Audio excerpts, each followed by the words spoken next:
Please welcome Ambassador of India to Indonesia and Timor Leste, His Excellency Mr. Manoj Kumar Bharti in Hasanuddin University.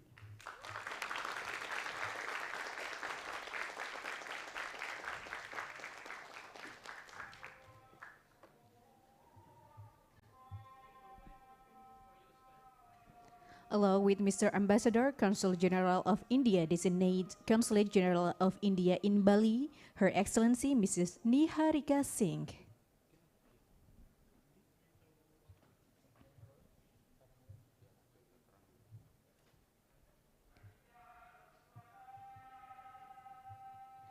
Excellency Mr. Ambassador, His Excellency Mr. Manoj Kumar Bharti, Consul General of India Designate Consulate General of India in Bali, Her Excellency Mrs. Niharika Singh, Social Secretary to Consul General Ms. Wulan Widasari, Excellency Rector of Hasanuddin University Professor Jamaluddin Jompa, Honorable Board of Trustees, Academic Senate, Professor Council of Universitas Hasanuddin, Vice Rectors, Secretary University, the Deans, Directors, Head of Bureau and Head of Institution, students, Sir and Madam, distinguished ladies and gentlemen.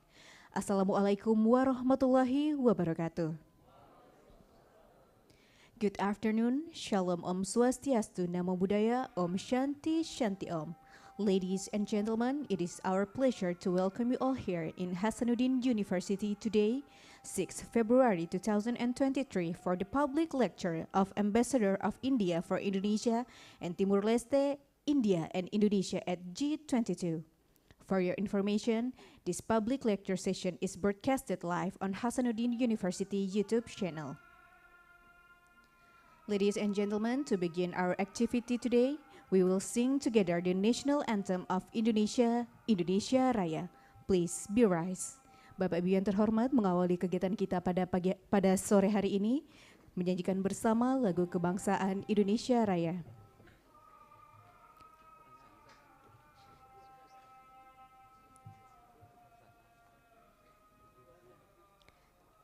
Kita akan menunggu azan berhenti terlebih dahulu sebelum kita menyanyikan lagu kebangsaan Indonesia Raya.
You may be seated.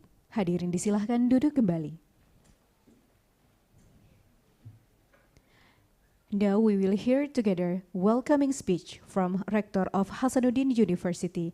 To Professor Jamaluddin Jompa, we cordially invite you to deliver your speech.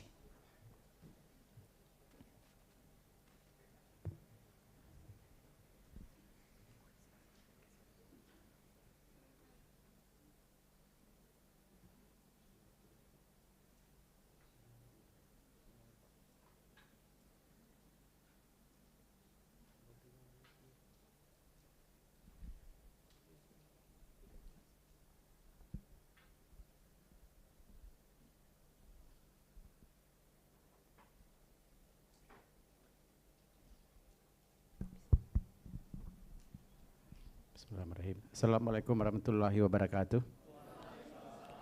Very good afternoon. His Excellency, the Ambassador of India to Indonesia, His Excellency Mr. Manoj Kumar Bharti, is that right pronunciation? Her Excellency, our Consulate General of India, based in Denpasar, Bali.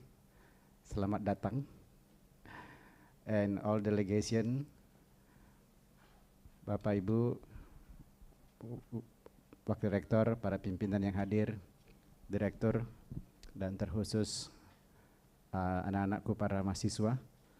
Alhamdulillah pada sore hari ini, we are here to receive our excellent guest, and also he's going to give a speech, which is, I'm very sure, this is very interesting to know more about India. I know that most of us know India for Bollywood. We all know Shah Rukh Khan. We all know many of this. Even when I was child, I know Hema Malini very well. None of this knows, but I knew her very well at the time. And I told the ambassador that actually when I was child in junior high school, I'm one of the lover of the Bollywood movie. And all my friends has Indian name. My name at the time was Fiju. Yeah. So in terms of culture, we're actually very close, geographically very close. But unfortunately, we don't know much about India yet. Maybe very few of us in this room knows that India actually is the most populated country in the world, number 1 in the world, nomor 1 di dunia. Bukan lagi China nomor 1, tapi India nomor 1. Tepuk tangan dulu buat India. So it is our honor to welcome and to receive the Ambassador of India to come to our university, Hasanuddin University, which is, as I told you, this is supposed to be the gate for Eastern Indonesia. So before you come to Unhas, before you come to Makassar, you actually miss 50% of Indonesia. So better late than never, of course, but we hope that from today, since you already know our university a little bit, we hope that in the future we will have a lot more collaboration. We will send more students to India. I was told, actually, I was quite surprised to know that India provides scholarship 500 per year. Yeah, but Indonesia, special for Indonesia. But Indonesia only use about 40 per year, which is only less than 10%. And I would like to propose, Mr. Ambassador, that can you trust Unhas to be your partners in really encouraging, especially people from Eastern Indonesia, to go to India, especially because they provide full scholarship. Tepuk tangan buat India. I'm Australian alumni because at the time, Australia is known to give the most number of scholarship, but they have a better strategy, Mr. Ambassador, Ms. Konjen. The way Australia did is that they divided the scholarship between East and West. So they put half for Eastern Indonesia, not based on population, but based on what we call the gap in terms of social, economy, and also education. And our responsibility at Unhas to be able to really improve the education and also the social and economic condition of Eastern Indonesia. So hopefully your visit today will also bring about changing in your policy. And if you trust us, we can actually send more than what you already decided. We can send you maybe 600 students if you would like to. Yeah. And people from Eastern Indonesia is also known what we call perantau, which is really, apa bahasa Bugis, bahasa Inggrisnya perantau ya. It's not only adventures, but they're really going out from their city. So our people, especially the Bugis people, is very, very well known all over the world. We even have a city specifically for Bugis people in not only in Malaysia and Singapore, but also in Madagascar and all over the world, because we are well known as seafarers. We cross the oceans and settle in many, many countries. So I think with that spirit, we are hoping that this meeting today is the mission to what we call people-to-people link, strengthening the what we call science or scientific diplomacy. Put the science, put the students together, and I think they will create a better collaboration, not only for near future, but especially for the long-term friendship between the two big nations. We are so proud and so glad to know that India finally become #1 in terms of population, but sooner or later, I think it's going to be #1 in terms of economy. Yeah, give applause for that. I think we can, especially if Indonesia and India collaborating. Yeah, I think that's my perspective, because we both rich with the natural resources, and India is one of the biggest and fastest growing industrial and technological discipline. IIT is very well known. Jadi saudara-saudara yang ingin kuliah di India, ini kesempatan berharga. Ya. Kita terutama this is the 500 scholarship actually for postgraduate, for master and PhD. So I'm not sure how do you divide it, the 500, whether you have 400 to 100, whatever. But anyway, I think people from our alumni, we will encourage them to apply for Indian scholarship. Hopefully sooner with the international office, we will have Indian corner at Unhas, because again, we should treat India as one of the biggest country now in terms of population, at least. We have Mandarin corner and all other corner, so it is a pity not to have Indian corner as well. The last but not least, again, Unhas is welcoming our Indian friends and brothers and sisters, also for them to know us more, to know us better, because indeed we are part of Indonesian, especially Eastern Indonesia, who really get a very strong spirit to grow, to develop. Although our university is situated at Eastern Indonesia, but we actually, in many perspectives, we are one of the top university in some perspective. For example, last time, it was a few months ago, when Indonesian Bappenas, National Agency for Planning, evaluated all university in terms of SDGs, our university, Unhas, actually got #2 nationally. Tepuk tangan buat Unhas. That means we are not really small university. We are very big, and we need to be inspired by the fact that we can be on the top level of national university, although we are situated in eastern part.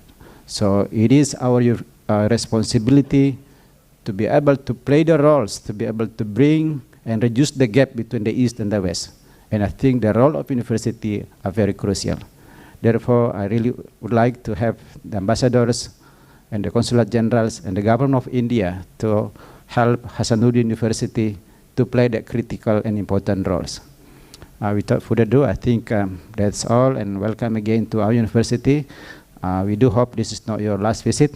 And from now on, please put in your agenda to come to Unhas once in a while, maybe, or sending your staff, sending your people to come to Unhas. Untuk Bapak, Ibu, Saudara-saudara, teman-teman semua, saya kira ini kesempatan baik. And now I'm training you bahasa. As we also been trained how to watch Bollywood with the subtitle. before I close my statement, I have very good story actually, because we love Indian movie.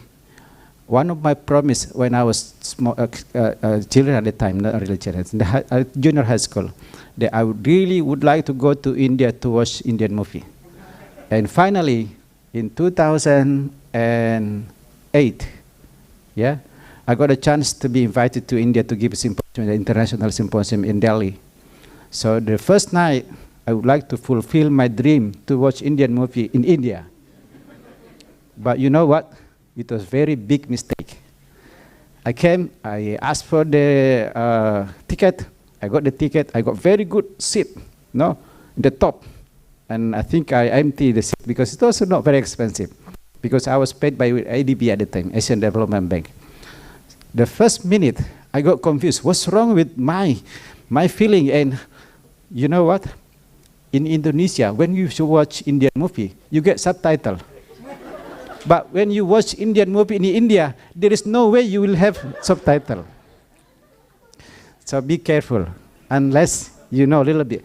Fortunately, at the time, I know a little bit of Indian language, and I need to follow that by my guess. I'm just guessing, yeah. So, and I enjoy the singing. Yeah. Sometimes after fighting, they sing again and fight again, which is very nice. Jadi hari ini kita bertukar budaya dan juga pengalaman, dan saya kira tawarannya untuk kemudian memperkuat kerjasama antara Unhas dengan khususnya ya Indonesia dan India, khususnya antara Unhas dan beberapa perguruan tinggi dan juga pemerintah India, insya Allah kita akan terus perkuat, dan saudara-saudara yang juga memiliki keinginan besar untuk menikmati negara lain, ini saya kira India salah satu negara yang cukup maju dari sisi IT-nya dan juga dari beberapa bidang lain ya. Hampir semua bidang di sana juga cukup berkembang, accounting, international affairs dan sebagainya. India salah satu negara yang hampir ada di mana-mana, sehingga ada 34 juta penduduknya ada di seluruh dunia ya. Dimanapun kita pergi tidak pernah tidak melihat orang India ya. Oleh karena itu saya kira bangsa ini bisa juga kita belajar dari mereka untuk kita bisa maju seperti juga bangsa-bangsa maju lainnya. Sekira demikian, sekali lagi terima kasih atas kehadiran Bapak Ibu. Ini diputar secara on live ya. So also for my colleagues, my friends who watching this on live, we do hope that you keep watching until the end of the show. There is a movie show after this for Bollywood movie with Shahrukh Khan. Sekira demikian. Lebih kurangnya mohon maaf. Assalamualaikum warahmatullahi wabarakatuh and very good afternoon. Thank you very much, Prof. Jamal, for your speech.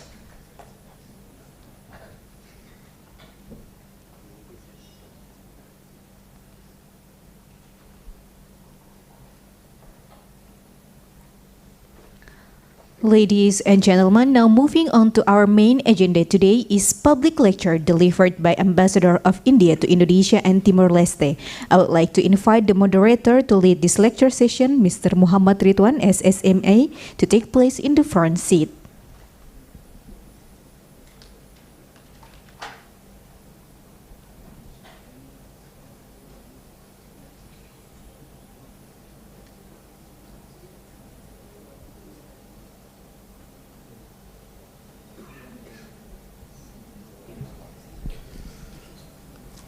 All right. His Excellency, Mr. Ambassador of Indian Embassy, Mr. Manoj Kumar Brati, Her Excellency, Consulate General of India in Bali, Mrs. Niharika Singh, Rector of Universitas Hasanuddin, Professor Jamaluddin Jompa, fellow vice rectors, fellow professor, fellow deans, vice deans, distinguished guests, ladies and gentlemen, Bismillahirrahmanirrahim, Assalamualaikum warahmatullahi wabarakatuh, and good afternoon. It's a great opportunity, it's a great chance to be here, to be listening to one of the presentations that will be carried out, will be delivered by the Mr. Ambassador of India to Indonesia and Timor Leste. Prior to His Excellency's speech, I'm going to ask audiences regarding the relationship between Indonesian people with the Indian culture in terms of the Bollywood movie. So raise your hand if you have ever watched 1 or 2 Indian movies in your life, please. Okay. Okay. Nggak usah malu-malu ya. All right. And raise your hand if you are able to sing one of the Indian song in the movie, please. Kuch kuch hota hai, dil to pagal hai, kabhi kushi kabhi gum, right? Kabhi kushi kabhi gum. Exactly. Okay, so His Excellency, Your Excellency, from these ones, we could say that we have very strong relationship, especially to the Bollywood movie. All right, prior to his speech, allow me to deliver a short biography of His Excellency, Mr. Ambassador. I mentioned already the name, Mr. Manoj Kumar Bharti, assumed charge as the Ambassador of India to Indonesia on January 15, 2021. Okay, it's 2 years already. Eh? Okay, Mr. Ambassador belongs to the 1988 batch of the Indian Foreign Service and served as Additional Secretary, Administrations, Economic Diplomacy, and States from 2018 to 2020. He has also held the positions of Special Secretary. He has also served as India's ambassador to Kyiv, Ukraine, all right, from 2015 to 2018, and Belarus in 2011 to 2015. He's also served the Ministry of Commerce, where he handled economic relation and foreign trade issue with Central European countries. He also worked as a Deputy Secretary in charge in Bangladesh affairs. Later, he headed the e-governance and information technology divisions of the ministry from 2008 to 2011. He also served as the Indian missions in Tehran, The Hague, Netherlands, Kathmandu, Ankara as the Deputy of Chief of Mission, and also in Yangon, Myanmar. Yeah, Myanmar, all right. He has working knowledge of Persian, Russian, and Nepali languages, so he can speak Persian, yeah, all right, excellent. Mr. Ambassador had his schooling from the Netarat, is that correct? Netarat Residential School, Jharkhand. He is a Bachelor of Technology in Electrical Engineering from the prestigious Indian Institute of Technology in Kanpur. The last but not least, his wife, Ms. Anamika, is a former officer of the Government of India and art historian and also an educator. They have 2 adult sons. So without further ado, ladies and gentlemen, please welcome Mr. Ambassador to be speaking about Indonesia and India in G20. Give a big hand.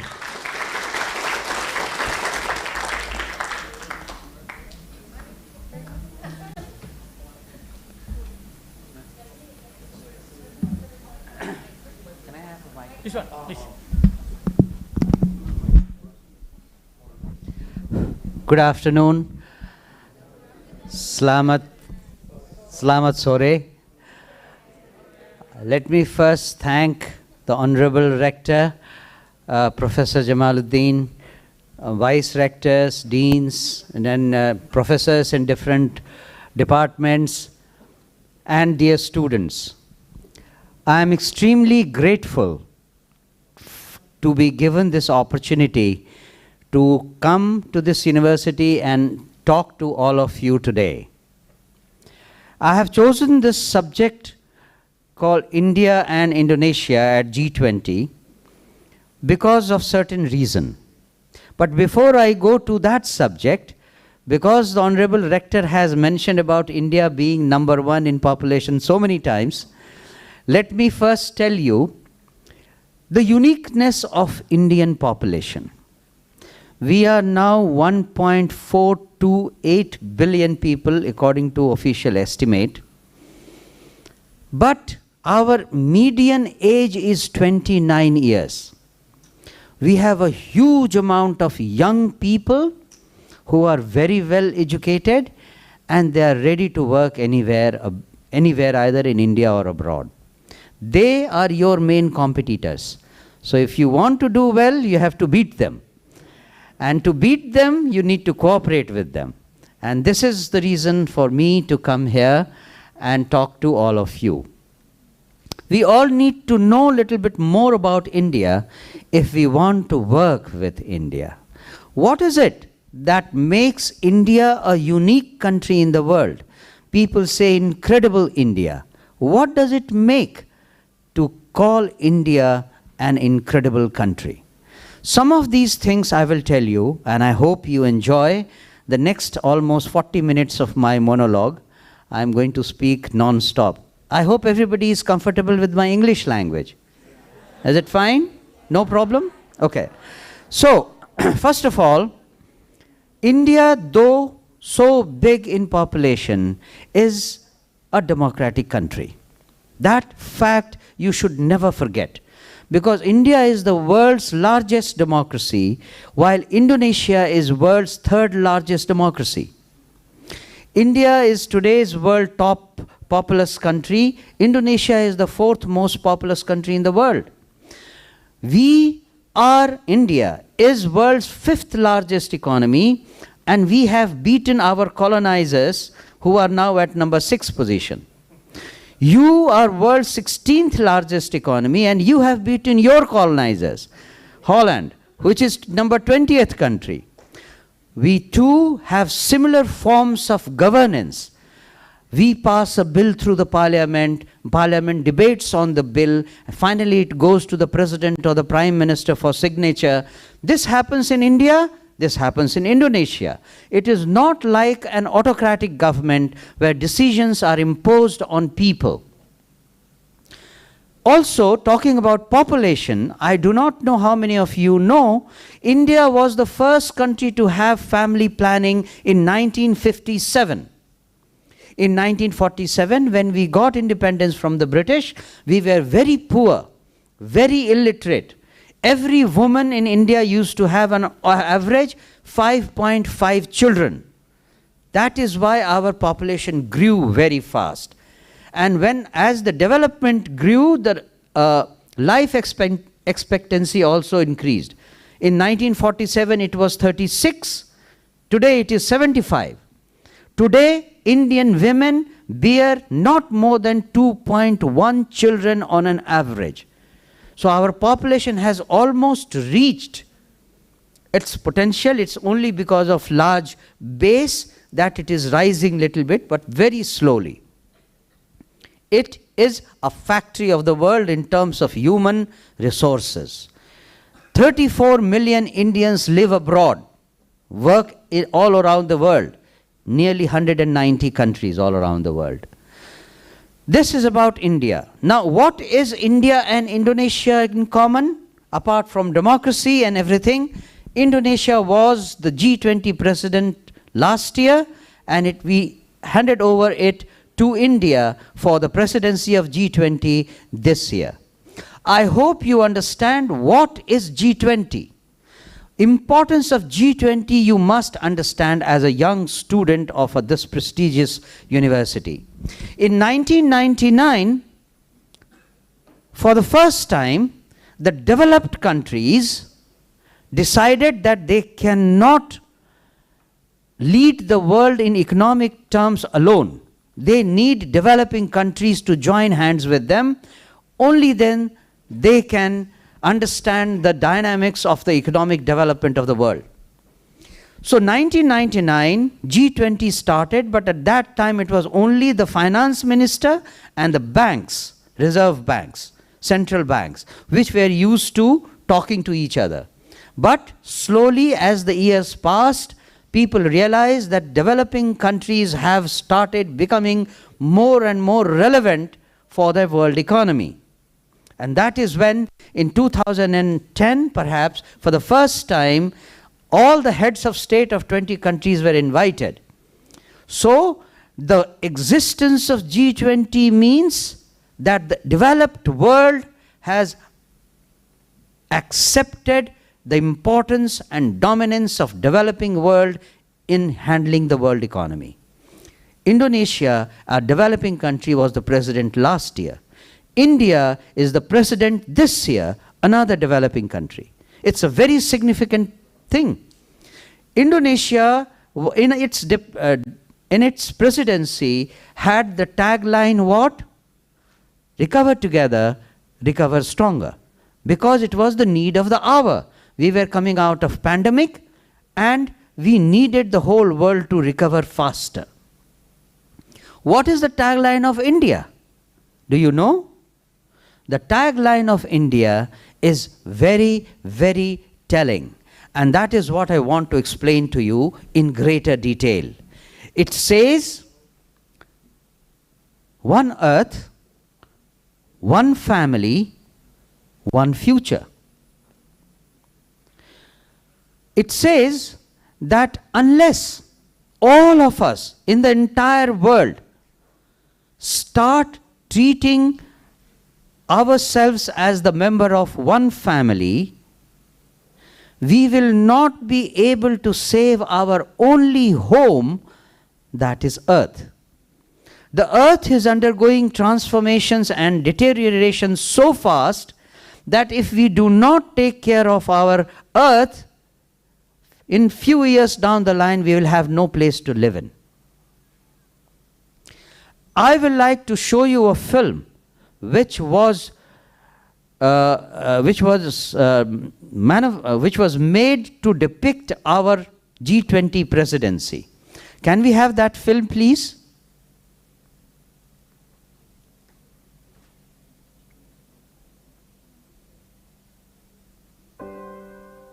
India, home of 1.3 billion people, is a confluence of religions, traditions, and customs.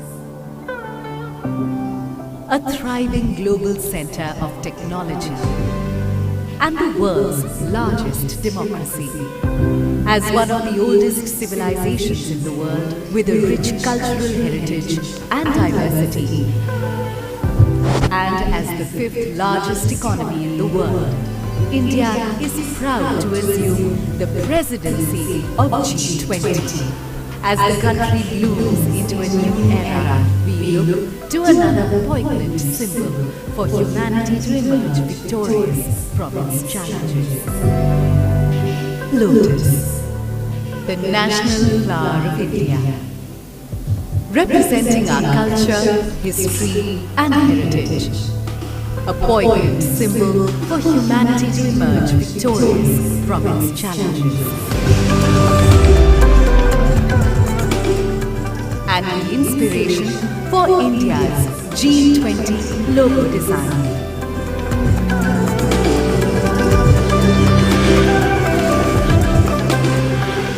The design, rendered in saffron, white, green and blue, is drawn from the national flag of India. The 7 petals in the logo signify the 7 seas and the coming together of 7 continents at G20 India 2023. Sitting above the lotus is a representation of the earth, reflecting India's pro-planet approach to life and seeing the world as one family. From this, we derive the theme for G20 India 2023, Vasudhaiv Kutumbakam, one earth, one family, one future.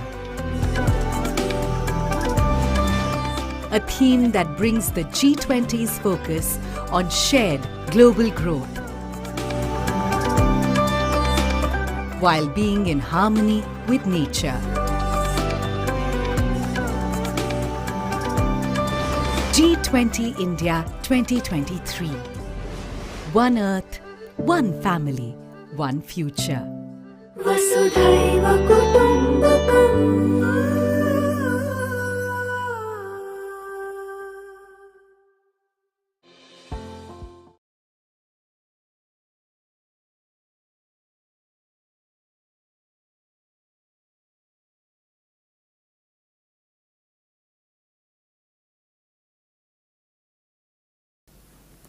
This has come from India's ancient wisdom.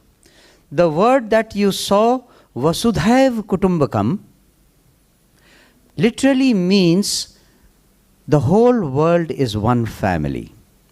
And it comes from a Sanskrit proverb which says, Ayam nijah paro veti ganana laguchet sam udar charita nam tu Vasudhaiv Kutumbakam. It basically means, this is mine and that is yours, is the thinking of narrow-minded people. People with wider perspective consider the entire world as their own family. Vasudhaiv Kutumbakam. Now, Indian wisdom also tells us of many other things. And I want to give you certain examples of Indian wisdom, ancient Indian wisdom. We start from simple mathematics.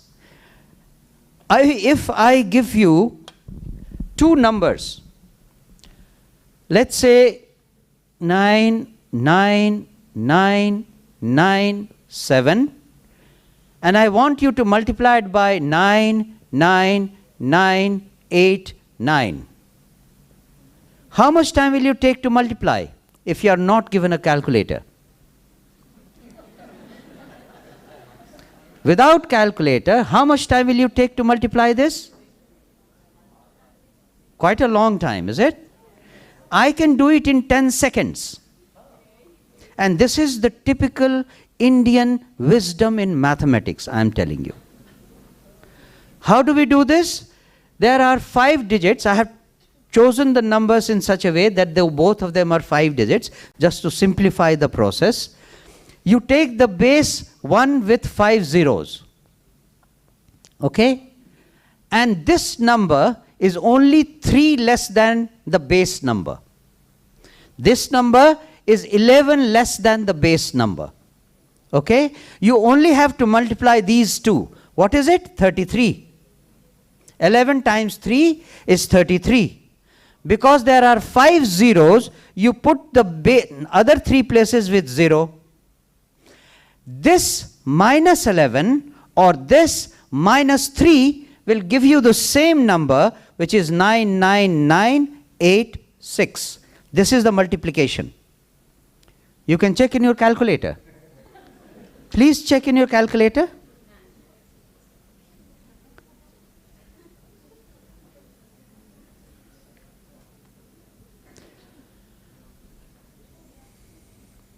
Is that correct?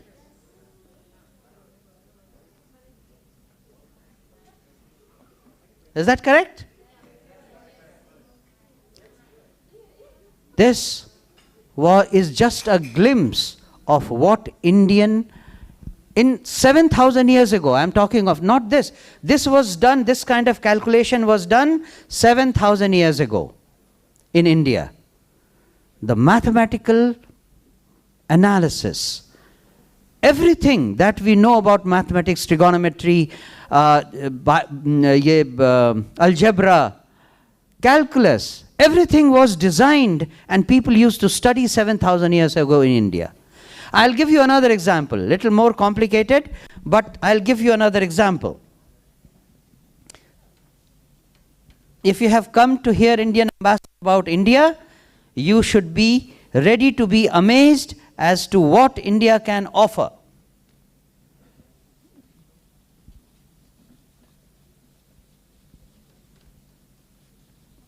Let's make this number bigger and say that we have this number which we want to multiply with 2, 3, 4, 0, 5, 6, 1. Okay? How much time will you take to multiply this? Long time. We can do exactly in 5 seconds. Let us do this. You reduce this number by 1, which is 2, 3, 4, 0, 5, 6, 0. Okay? And start reducing, deducting this with this. 9 minus 2 is 7. 9 minus 3 is 6. 9 minus 4 is 5. 9 minus 0 is 9. 9 minus 4 is 5. 9 minus 6 is 3. And 9 minus 0 is 9. This is the answer.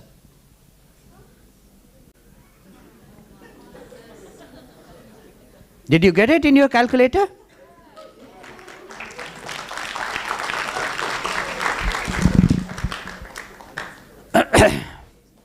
This was Indian wisdom and knowledge 7,000 years ago. I'll give you another example of Indian wisdom, and that comes from astronomy. Indian Vedas are the world's oldest text, and those were known to the Indians about 7,000 years ago. All this mathematics and all comes from those scriptures. One of those scriptures, one of those shlok, says that we pray to Lord Sun, which travels at a speed of 2,202 yojan in half a nimish. It says in so many words, Dve dve shate dve yojane nimishardhana namostute, etc., etc. It says that. And what is this? Yojan is an ancient Indian unit of distance, and nimish is an ancient Indian unit of time. If you convert this in kilometers per second, you get the speed of light. 7,000 years ago, Indians knew the speed of light. There is another shlok which says, the earth moves around the sun as if a horse trainer is training his horse in a ring. The Indians knew about earth and sun and the planets long before people in the West came to realize this.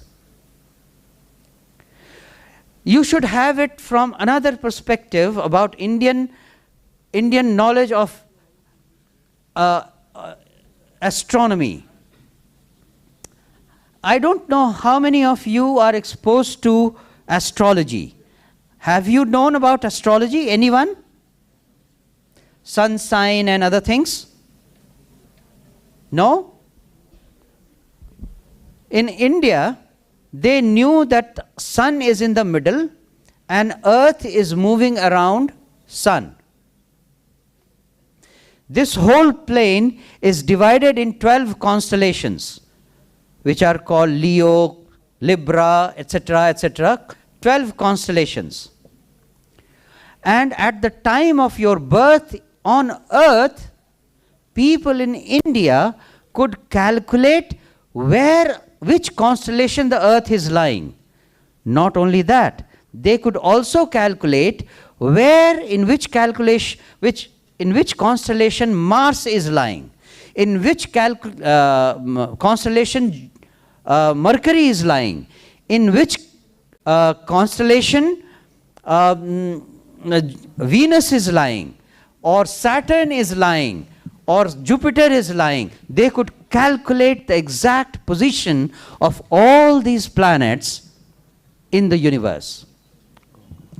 And do you know, to calculate the exact position of all these things, you need two things: the distance of sun to that planet and their speed.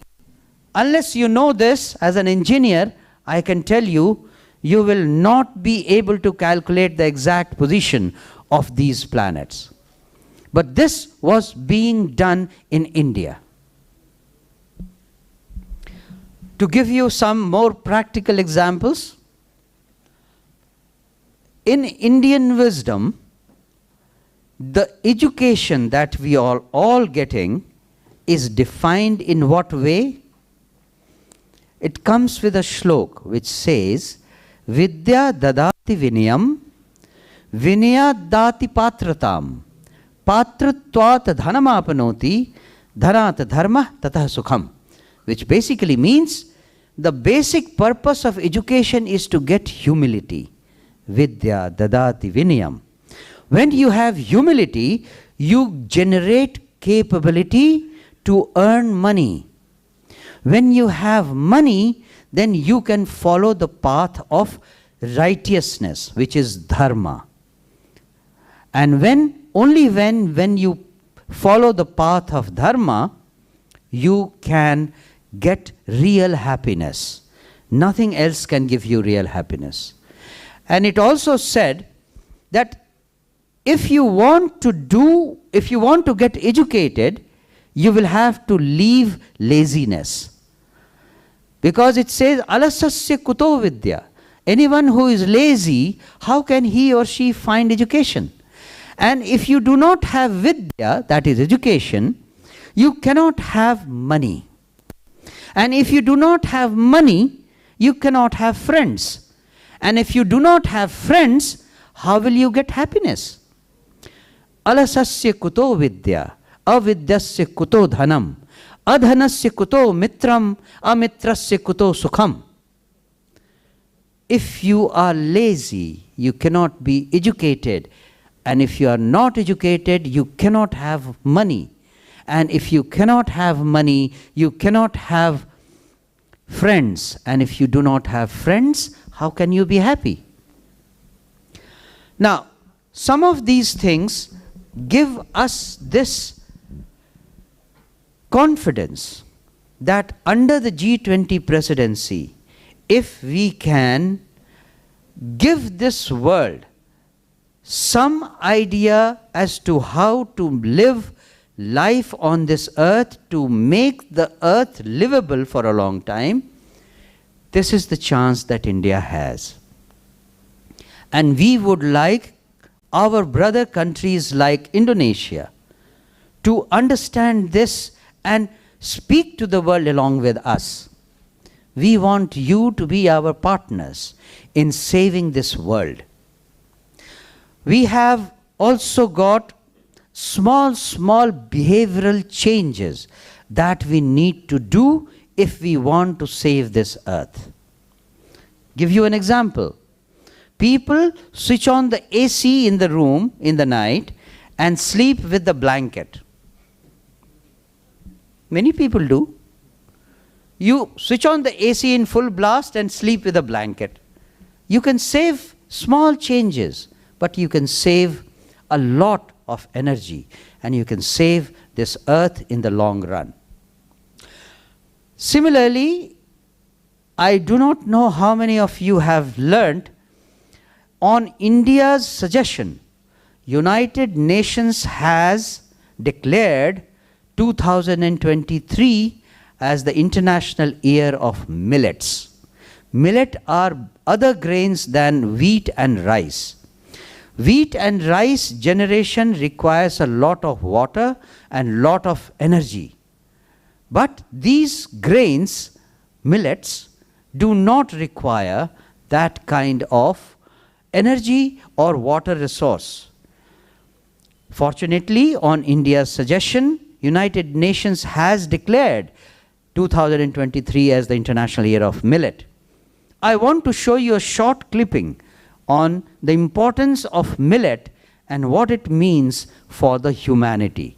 How we can help humanity and this earth if we consume more and more of millets rather than rice or wheat. Let's have the film.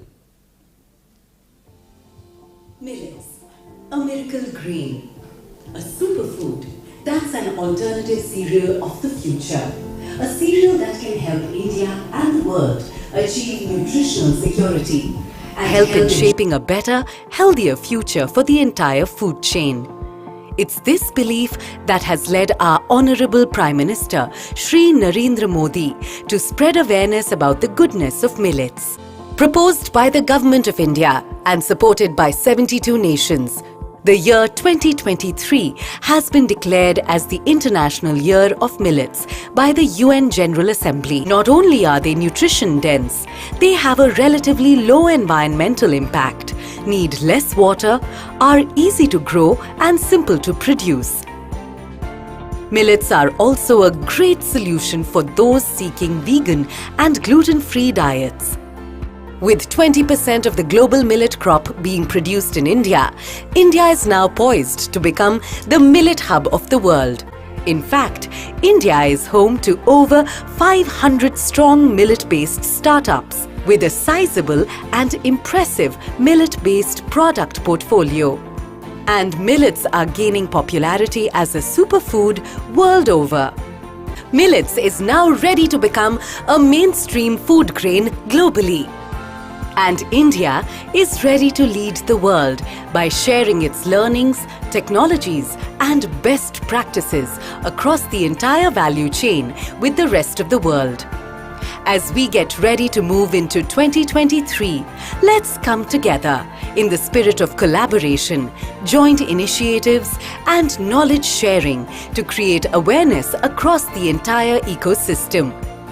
From encouraging our manufacturers, traders, retailers and exporters to bringing this to our consumers across the world and truly making this the cereal of the future.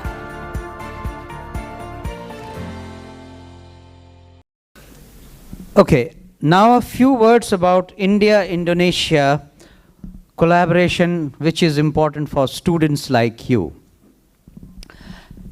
Let me give you a few statistics. Do you know India-Indonesia bilateral trade last year in January to November reached more than 30.4 billion US dollars. This was nearly 40% higher than the trade figure for 2021. Out of this, Indonesia's export to India is nearly $20 billion. And India exports to Indonesia nearly $10 billion. All these are rough figures. So Indonesia enjoys a trade surplus over India of nearly $11 billion. What does India get from Indonesia? A lot of crude palm oil. $5 billion, almost $4 to $5 billion. And nearly $4 billion of coal. We get a lot of steel. And we get other plastic and other manufactured items. What does India export to Indonesia?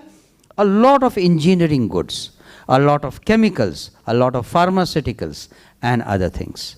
Similarly, if we talk of investment, total India's investment in Indonesia, India's investment in Indonesia is around $1.5 billion in about 3,000 Indian companies. There are about 3,000 Indian companies which have invested in Indonesia. And if you calculate the Indian companies whose subsidiary is in Singapore, and investment from those subsidiaries into Indonesia, the money is Indian, but in figures it reflects as in Singaporean investment. The total investment from Indian money is about $52 billion. A huge amount of interest that Indian companies have in Indonesia. On the other hand, Indonesia has hardly any investment. That's about $10 to $20 million in one factory of Kopika, the chocolates, the toffees. They have a plant in India. Now, what is required to understand which the Honorable Rector also mentioned, is that there are a lot of opportunities for all of you to go and have higher studies in India. For master's degree course and for PhD courses, a lot of students have got scholarships being offered by Government of India, which is, you only have to go to the Indian Embassy website and look for a course called Study in India.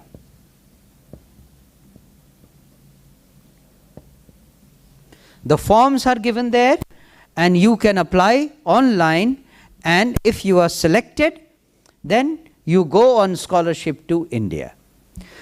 You should spread this message to your other people, to people who are working around you, that there is also something called I-Tech scholarship. We have told the Honorable Rector and the Vice Rector about this I-Tech scholarship, but this is for those who have started working and they have minimum 3 to 5 years of work experience. Those people are able to get to India on full scholarship. Means 100% of their expenditure in visa fee, travel from here to India, coming back, living allowance in India, tuition fee, everything is given by Government of India. And these are all done. I'm sure the Rector's office will be disseminating this information to all of you. I hope I have given almost 40 minutes of monologue, and I would like to stop and leave the floor for questions and answers. If any of you would like to ask any question, make any comment, or want me to sing, we can do this. But let's first have something like a question answer session. Thank you very much. Thank you for giving me this opportunity, and I hope it was a useful time spent with me. Was it useful? Of course, indeed. Okay, thank you. Thank you very much. So I'll wait for the questions. All right. Okay, it's a very great presentation, Mr. Ambassador, and now we would allow participants to present their questions. Raise your hand, please, if you have anything to ask. Okay, one from in the center. Oh, you have your own mic. Good. Okay. 1, 2, 3, 4, 5, 6. Okay. For the moment, we have 6 participants raising hand. Okay, we begin with these ones. Introduce your name and your faculty and your study programs. All right. Good afternoon, sir. Let me introduce myself. My name is Muhammad Nurfaiz Fahmi from International Relations Department, Faculty of Social and Political Science. My question is still related to the topic that you talked today. My question is, what is the Indian government already prepared as the host of G20 to lead the conference this year? And will India get a huge impact on their economy? Thank you. No, partly I have already answered your question, but in terms of logo and the philosophy or the concept behind the G20 presidency of India. But apart from that, we are planning to have about 190 different meetings under 13 different working groups, and have these meetings in about 55 different cities all around India. The summit level meeting will be held on 10th and 11th, 9th and 10th of September 2023.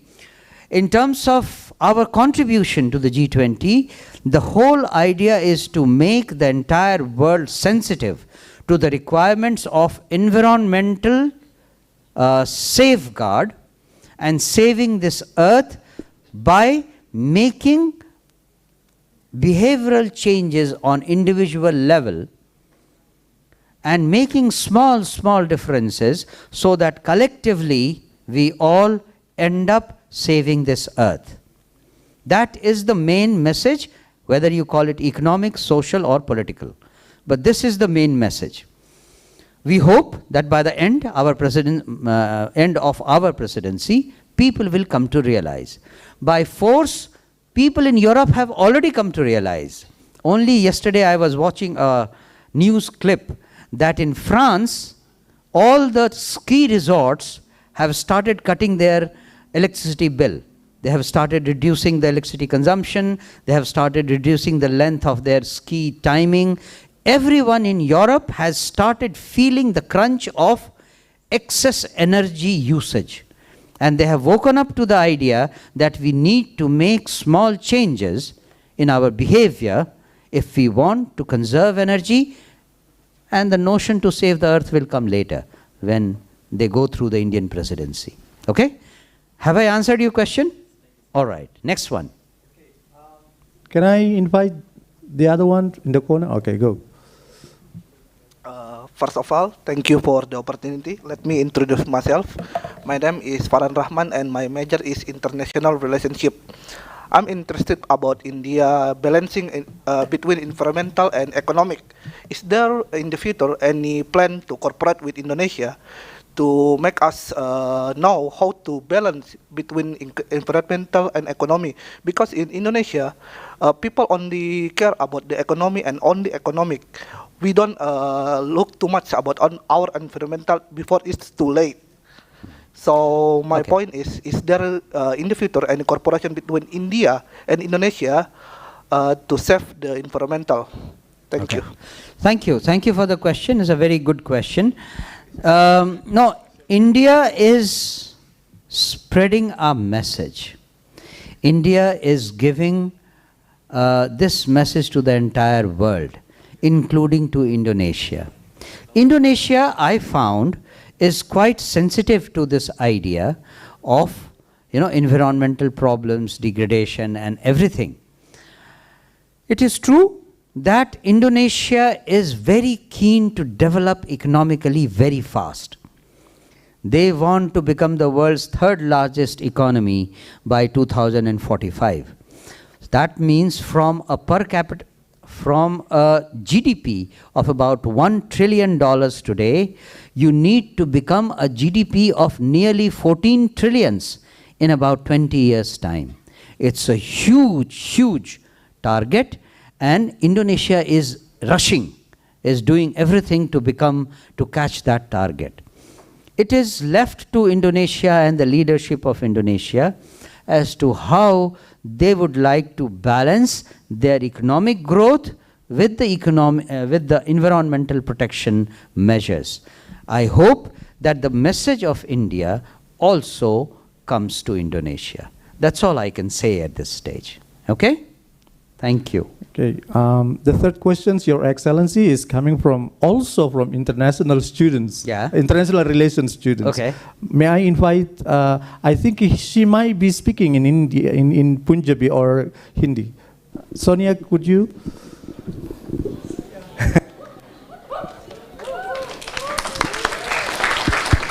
Hello, Sat Shri Akal and Namaste. Namaste. My name is Gurpreet Kaur and I'm majoring in international relations. I'm really happy to see you because I was told that there was no person of Indian origin in Makassar. There is, but there's very less of us in here.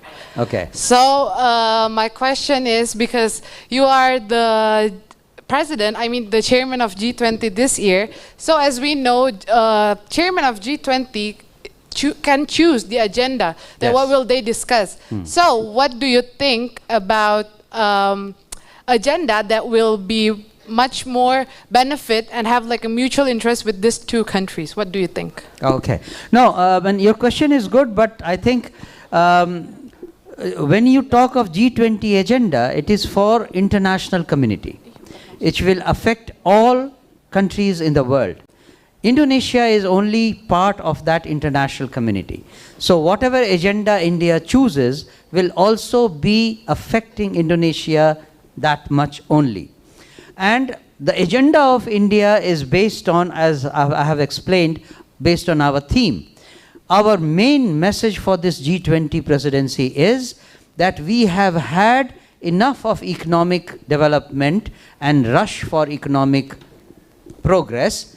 We should not forget the environmental impact of our economic progress. Whatever we do, we must always keep the interest of this earth at the center. That is the message, and whatever we do, we will be moving around that theme during this entire G20 presidency. Okay? Okay, so it will be mutual because as the logo, one earth and everything. Okay. Absolutely. Okay. All right. आपसे बहुत खुश मिलकर. आपसे भी मिलकर बहुत खुशी हुई. Thank you very much. बहुत बहुत शुक्रिया. You're excellent. This morning I told her you have to speak Punjabi when you proposed your questions, but then she asked in English. Okay. She could speak in Punjabi, which I will understand, but I will not be able to speak Punjabi. Because I do not know how many of you know, in India, we have 22 official languages. Wow. Written down in Constitution, we have 22 official languages. And in India, every child is taught minimum 3 languages. We have what we call 3-language formula. Mother tongue of the child, if the child is from Punjab, he or she will learn Punjabi. If the child is from Tamil Nadu, he or she will learn Tamil. If the child is from West Bengal, he or she will learn Bengali, and similarly. And this is the mother tongue. The second language will be Hindi, because Hindi is going to be a lingua franca for future. And English, which is the lingua franca, means language of communication of today. So in India, we have 22 official languages, but every child is asked to learn 3 languages: mother tongue, English and Hindi. So I have not learned Punjabi, though I understand. I will be able to understand because I have lived most of my time in Delhi, but I will not be able to speak correctly because I have never practiced it. I have never learned it officially. Oh. So that was the thing. Thank you, Mr. Another Ryan. question? May I invite yang pertama tadi? Siapa yang pertama? Oh, tidak jadi. Yeah. Okay, go ahead, please. Okay. Your name, your study program and faculty. All right. Thank you, Mr. Ambassador, for giving me this opportunity. First of all, let me introduce myself. My name is Rawat, and I'm currently studying international relations here in Hasanuddin University. I understand that the main agenda of the G20 conference is regarding the global economic development and its effects on the environment. But I'd like to talk about its effects on a particular international situation, namely the Russian-Ukrainian conflict and the looming threat of it escalating to a larger scale war. So as we may all know, as you mentioned before, the G20, last year's G20 conference was presided by Indonesia before it was handed over to India. And one of the agendas was regarding that, the Russian-Ukrainian conflict. So I'd like to ask this question. Will India make it one of the agendas for this year's G20 conference? How will India approach this particular issue, and will it be any different from last year's presidency with regards to its effects? Will India be compelled to make strides in bringing in a solution to end the conflict? I believe that is all. Thank you. All right. Good question. And I will answer your question. But before I answer your question, I'll ask you a question. Oh, God. Do you believe that Indonesian presidency has made an impact on Russia-Ukraine war? No, I don't think it has made any Correct. great So the impact. answer lies there. Whatever we do on the international scene, if a country is determined to create chaos in the world, there is no one who can help him or anyone else. Each country is a sovereign nation, and each country is supposed to follow United Nations rules and regulations. If a country decides not to follow, what is the remedy that the whole world, the rest of the world has? that is the main question. We are passing through trying times because a member of the United Nations, and that too a member which has a veto power, has decided to create chaos in the world. Can India find a solution? The answer is as much as whether Indonesia has found a solution. What we can do is to keep giving a message to the entire world. Stop this war. This is nonsense. Nobody wants it. Those messages, if they are effective, as and when they are effective, is our only hope. And we will continue to do this. We still are continuing to do this. But, as I said, if a state behaves irrationally, irresponsibly, it is very difficult to bring them back on negotiating table. Especially if a country is small, it can be smothered, just like US has done to Iraq or Afghanistan or many other countries. But if the country itself is strong, what do you do with it? If China is having aggressive postures in the South China Sea, what has the entire world done? You can't do much. You only have to keep telling them that this is against the international rule. This should not be done. That's what we are doing. I hope I have answered your question tangentially, not directly. You did. Thank you. Yeah? Thank you for the answer. Okay. One more question? I invited you, but you didn't. You please your friends. Okay. I said that my friend Okay. should ask his question first. All Not right. Me not wanting to ask any question. All right. That's fine. Okay. So All right, then go. Okay. So the previous questions are mostly about economic. Could you introduce your name, sorry. please? My name is Muhammad Nal Rifkila. I'm from the Department of International Relations. Same Okay, with my friend. same, right? yes. Okay. So I want to approach this with a question that is more political and social. So Narendra Modi and Donald Trump has a lot of similarities when it comes to foreign policy. Donald Trump with his America First, and also Narendra Modi seemingly trying to copy him with his India First message, right? So I want to know, would that affect India's approach to global cooperation in the same way that America First also affect the US's foreign policy? Thank you. Good question, but misguided one, misspelt one, because India has never said India first.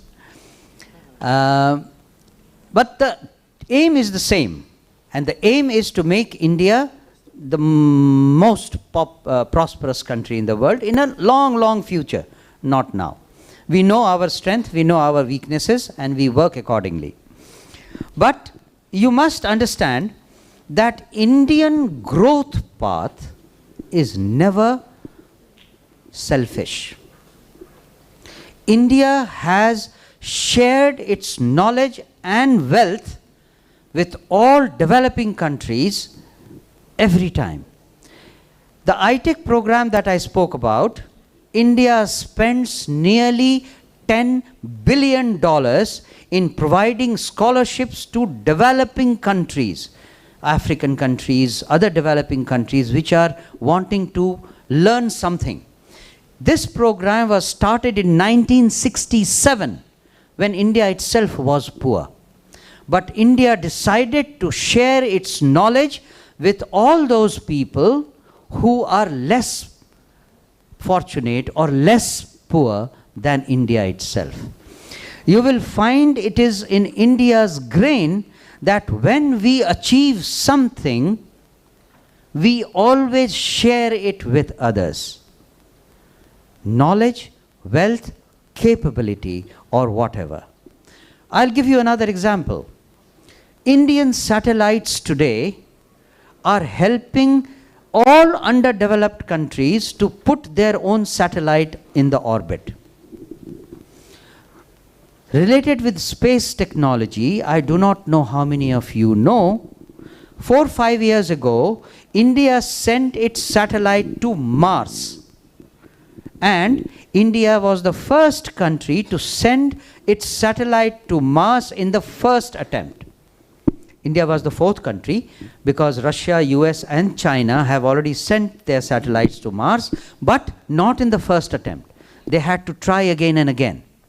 But the more important part is that the cost of sending that satellite to Mars per kilometer cost was less than the cost of a taxi ride in New York City per kilometer. If you spend $2 going from one destination to other in New York City, the cost of sending that satellite to Mars per kilometer was less than $2. It was Indian technology is so effective and cost effective. And when we generate a technology, it is always given, shared with the less fortunate, less poor, or more poor countries. I hope I have made my point clear. Or you have some supplementary question? Yes. You said that India never actually said that. And yes, I will concede on that point, but it is very important to understand that usually a president's political, their personal political opinion oftentimes affect how the government works, right? So in a lot of his campaign, Narendra Modi did say a lot. India first? Yes. No, I think you need to go back to your sources and check it again. There is a lot of YouTube videos where Narendra Modi explicitly say India first. So I understand that from an international relation perspective, any country would obviously prioritize their country first. But when we're talking about a global corporation, even though you said that India would do a lot of these things for underdeveloped country, China does the same thing, but we don't portray China as being an altruistic, selfless country. There's always self-interest hiding, underlying within all of these policies, and that is important. That is normal. That is common. But what is very important to note is what makes India so different in comparison to other countries like the US and China doing all of this thing as well. I hope my lecture was good enough to tell you how India is different. How many countries can claim the cultural wisdom that we have shown you? How many countries can claim to be altruistic and democratic right from the beginning in going with the people's wishes is very difficult to understand. And as far as China is concerned, China is on a completely different spectrum.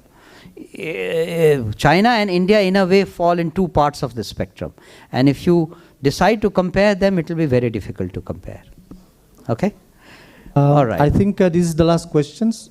Okay. The other ones here behind. Yeah. Yeah, last one. I'm sorry, that's the last questions because we reached if there's someone no, the other one. It's fine, no problem.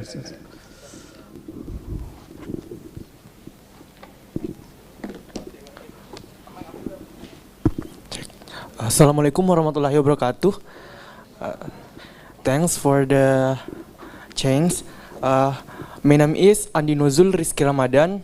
I'm from Economics and Business Faculty. So my question is, as long as you stay in Indonesia, what things do you think as Indian people that has the most potential in Indonesia, but Indonesian people has not seen that? I just wanna ask your subject question for yourself, especially. Sorry, I think I have missed the main aspect of the question. You said that India has something to get from Indonesia. No. The things that has more potential to develop in Indonesia, but Indonesian people has not seen that. In your experience, what you have seen here that from the eyes of India potential to develop, but Indonesian people themselves has not seen that to be developed. Okay. I would say that the Indian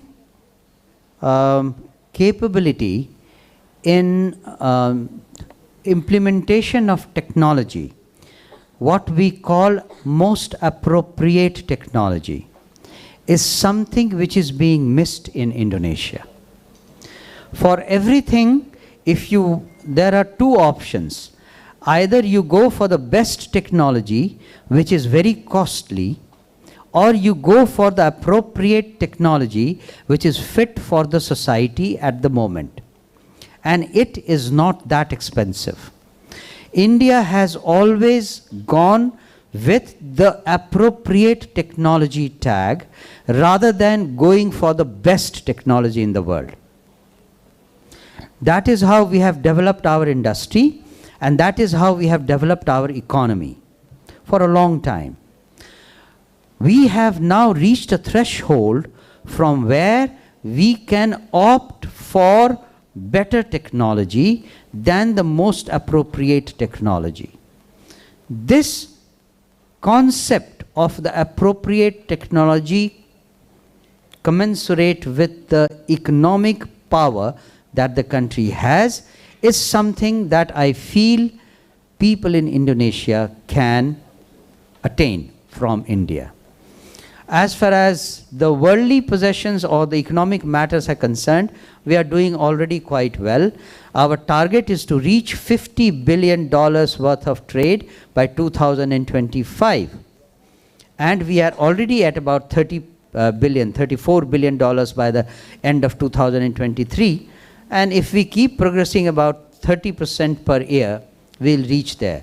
So there is not much in terms of actual goods, but the notion of appropriate technology is something I feel should be more attractive to people in Indonesia. Okay? Thank you for the answer. Thank you. There was some question? Oh, I'm terribly sorry, Mr. Ambassador. There is no more questions for these sessions again. Could you please be seated again, and then we proceed to the next agenda. All right. Thank you very much. I think we have finished the time allotted for this. And it was extremely nice. It was extremely nice to talk to all of you, and hope that we have some other time, some other occasion to interact with you. We have our Consul General in Bali, and she will be more often visiting this place and organizing Indian festivals of different nature in this university. All the best to all of you and the dear students. Thank you.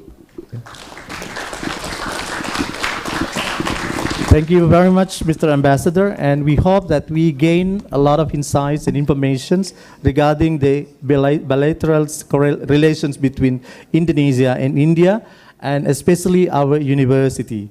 For the next agenda, I will give back to the Master of Ceremony. Thank you very much. Thank you very much, Sir Ridwan. Ladies and gentlemen, please give another round of applause for Mr. Ambassador and his wonderful lecture session this afternoon. All right, moving to our next agenda is handing token of appreciation. I would like to invite our Rector of Hasanuddin University, Professor Jamaluddin Jompa, and Mr. Ambassador, Mr. Manoj, to take place in the front and receive the token of appreciation from Hasanuddin University. We would like to invite also Vice Rector and Her Excellency Mrs. Narika to also take place in the front.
All right, please face the camera. All right, Prof. JJ and Mr. Ambassador, Vice Rector, and Ms. Consul General, please stand still. And I would like to invite all the participants here to stand up and having a group photo together. Professor Jamal, Mr. Ambassador, please turn around because we are having group photo together with the participants. And for the photographer, please take place in the podium, in the stage. I would like to also invite all the Unhas leaders to take place.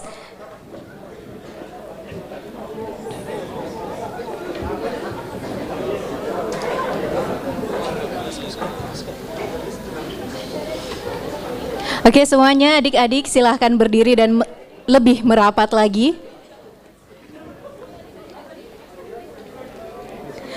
Oke, untuk selanjutnya kita melakukan sesi foto bersama secara resmi. Boleh lebih merapat lagi.